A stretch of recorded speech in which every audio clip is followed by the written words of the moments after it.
hey there. Welcome back to Practical Stoicism. I'm your host, Tanner Campbell, as always, and today I'm going to be talking with Ranjay Gulati. Ranjay is a professor at the Harvard Business School. He's written a number of books, and he's mostly in the business world. Now, I want to say a couple things about why I wanted to interview Ranjay and what I think you're going to get out of this discussion, and then you can decide whether or not you want to listen to it. Trying to set your expectations up front.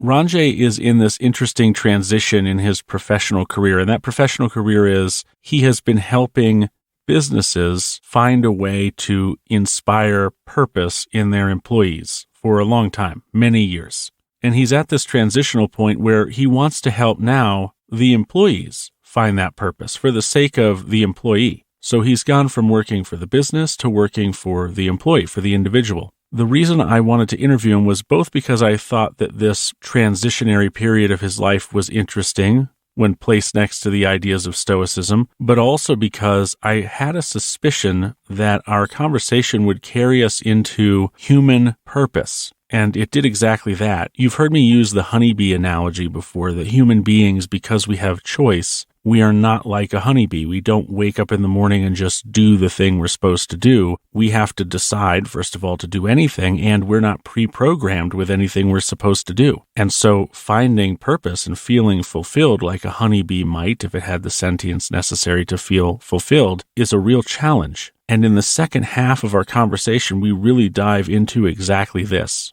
So stick through the entire discussion because I think you'll be able to identify a few key points that relate directly to Stoicism and to human purpose. I don't think I need to say more than that. If you want to learn more about Ranjay before listening to our conversation, there are links in the show notes to his more formal bio and some other things that he's done if you want to check that out ahead of time or if you want to check it out afterwards. But here it is, my conversation with Ranjay Gulati.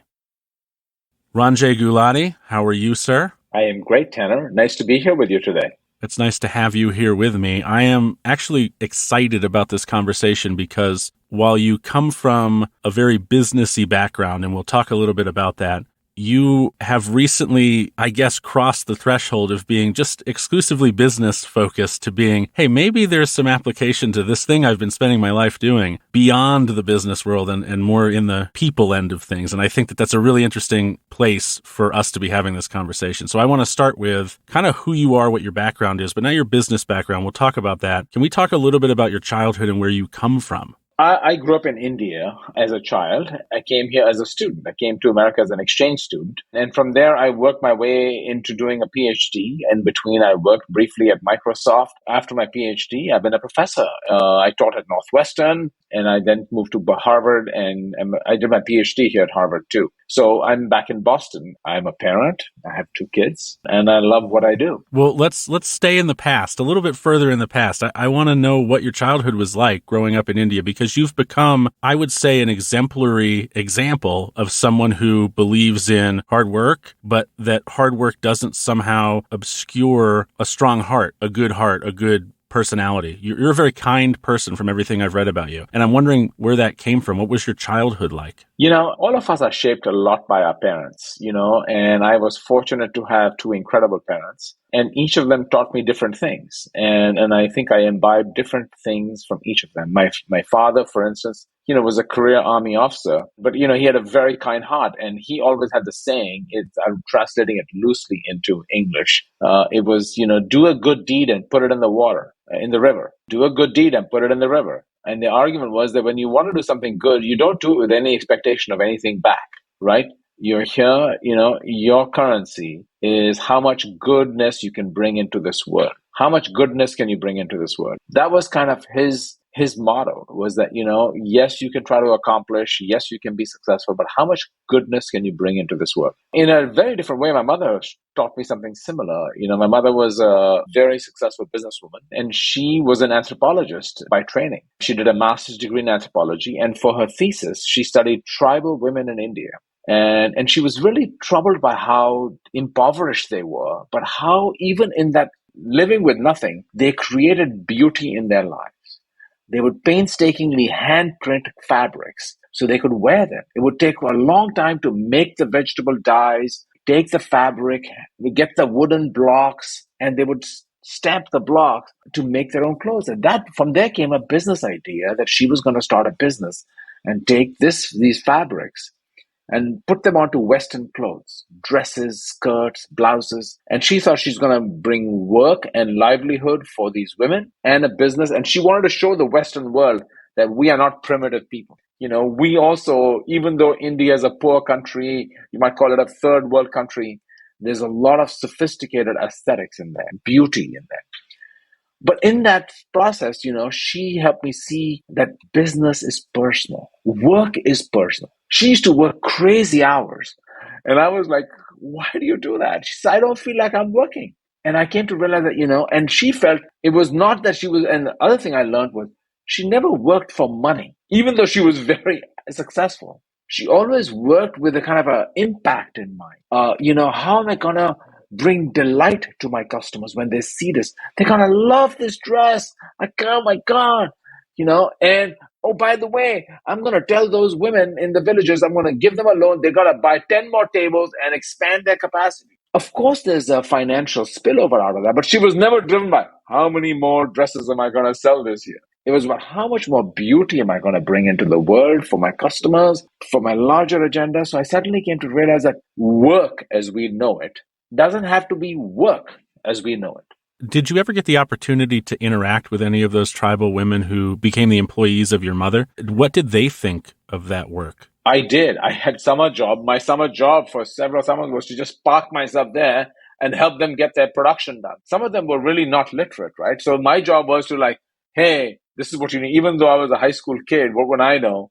But my job was to help them. And so I was helping them hey, listen, you got to get a loan from the bank, or I'll give you some loan in advance. I'll front you some money. Why don't you get 5 more tables? I'm guaranteeing you the work, and so it was just me having to interact, and you saw their lives being transformed. I'm really interested in whether they viewed themselves as impoverished before the work came to them. And once the work came to them, did they look at it as work? Did they look at it as opportunity? Did they feel grateful? Did they feel used? I mean, what was the dynamic for them? Because I think here in the States, we look at work as oh God, we got to do this thing. And it's very rarely pleasant. It's not pleasant for many people, or at least many people don't look at their jobs as pleasant things. I'm wondering how these women and men, I guess, also looked at this opportunity. Did they see it as an opportunity? The response is, of course, varies, right? Not all of them, I wouldn't say there's a uniform response. Some of them saw it as an amazing opportunity. They found this as kind of something that would really unlock possibility for themselves, for their children. Everyone wants to live in more comfortable circumstances, right? You want more job, life security. You want to have food. You want shelter, so this created possibility from an economic aspect as well. So for some, that was very important, right? When you're in that base circumstance, it becomes very important. Others were driven by the passion of the work itself, that I get a chance to share it. And then you would show them pictures of a woman in Paris wearing her fabric. And it was oh my God, this is incredible. I think all of us have multiple facets of us, things that motivate us. We are all motivated by financial economics. Again, economics is part of our lives, but also by creating something. My mother knew when she was going to create a new design, she knew who she would go and work with. Because not everybody was inspired by that, right? We're going to try out some new designs. Okay, let's try it this way. Oh, let's go get the block maker to do this. Let's try this color combination. Let's do it on this fabric. No, let's try it on that fabric. Some people are more experimentalist by nature. Others are more task-oriented, saying, don't waste my time. What a waste of my time. It was called sampling. In local government parlance, that was called sampling. So people are drawn and excited and energized by different things. And I think it ran the gamut. But it definitely unlocked and created possibility. I'll tell you a simple story. So my mother passed away many years ago, and she shut down at some point, the business got too big for her, and she went back to designing again because that was her passion. So she hasn't been in the business, this was 1972. So you can do the math. That's 50 plus almost years ago. I took my daughter with me just in March, and we went to that region which is not huge. This industry exploded, right? India garment exploded. So it's huge. One of the early players who came soon after my mother has built a museum for hand printed fabric. It's a very nice museum. So I went there and I took her to the museum. And in the museum, they said, oh, we have a sampling person, a demo where an old man who's retired printer, he just demos. So I took my daughter, I said, you got to go see the demo of how they print fabric. And there was this old man, must be in his 70s, and he was the demo master there. I mean, he just, anybody came, he would take out of there.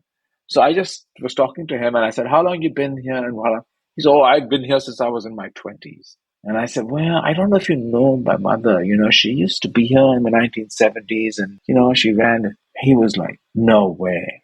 He says, your mother, she created this possibility for us. This unlocked.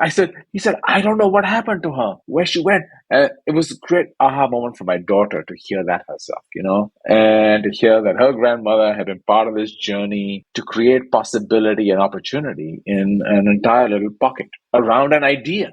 Your mother put this in the water, and man, it really went out to sea, didn't it? Yeah. It really changed the entire region. What region is that, by the way? It's a region in Rajasthan, which is a desert region, actually. So it's very, climate unfriendly. So it's not like they can do much agriculture there either. So it's very impoverished. They do, I think, small time agriculture. They have, there's not much. Now it's a booming area, not because of garments only. There are other industries over there that have come up. But in that time, it was really kind of super hot. It's right on there, adjacent to the desert in India, in the western side. You spend your childhood seeing the positive effects of getting workers to buy into the mission in some way.